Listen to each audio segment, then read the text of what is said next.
Hello, my name is Alexis Smith. I will be discussing intellectual complicity today. I will share a case that has captivated my attention since its inception. I will provide detailed information about the case, demonstrating how it amplifies control, power, and coercion. Additionally, I will explore the legal actions taken based off the testimonies and examine how the justice system can enhance its approach in future cases similar to this one. My objective is to substantiate the ongoing presence of sexual assault, domestic violence, and particularly within our music industry.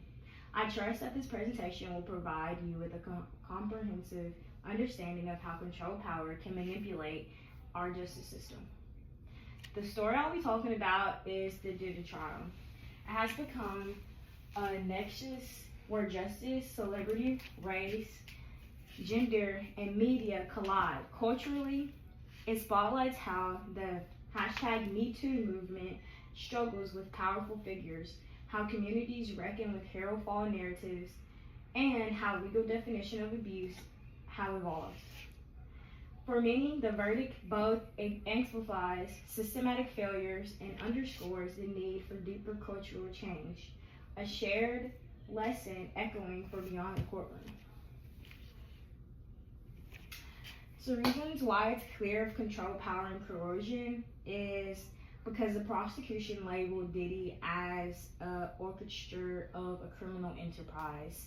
Due to Diddy's having his own music label, he used that to manipulate women into thinking that they were going to get a music label, but instead using their bodies as their own career, such as prostitution. He also used drugs in these sessions that he planned out for these women.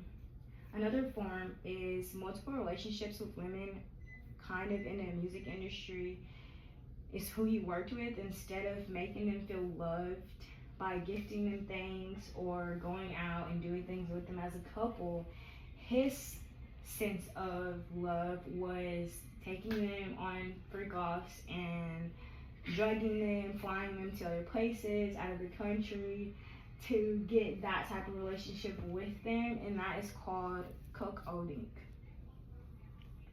Real results and actions have taken a result of what happened in the story was Diddy was fined for 6 counts of charges based on the RICO case. Casey Ventura filed a lawsuit on Diddy in 2024. After that, she got $30 million by winning the case of domestic violence and sexual assault.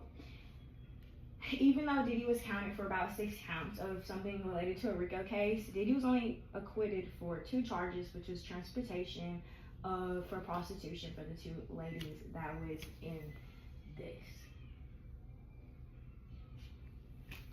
I believe the chief of things that I think should have happened or take place is I think the chief of staff and his security should be held accountable for the actions that they also chose to allow him to do this and not stop it at all. They would let him do these things and also help him plan out these things.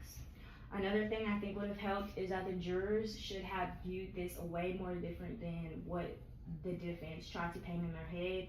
The jury reached a verdict and they only wanted to charge him for 2 charges, considering that he didn't do kidnapping or he didn't get people killed, which he did, but the jury didn't want to look at that and take that into consideration when giving him his charges. You prevent control, power, and coercion by listening to lived experiences without interrupting or questioning their reality, or speak up when you feel like you don't have a choice when it comes to your life.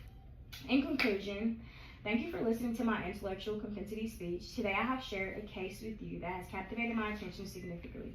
I gave you the details of the case and why this case is a clear example of control, power, and even coercion. What was legally done about this issue so far, and what I think should take place to prevent this type of discrimination and violence in the future.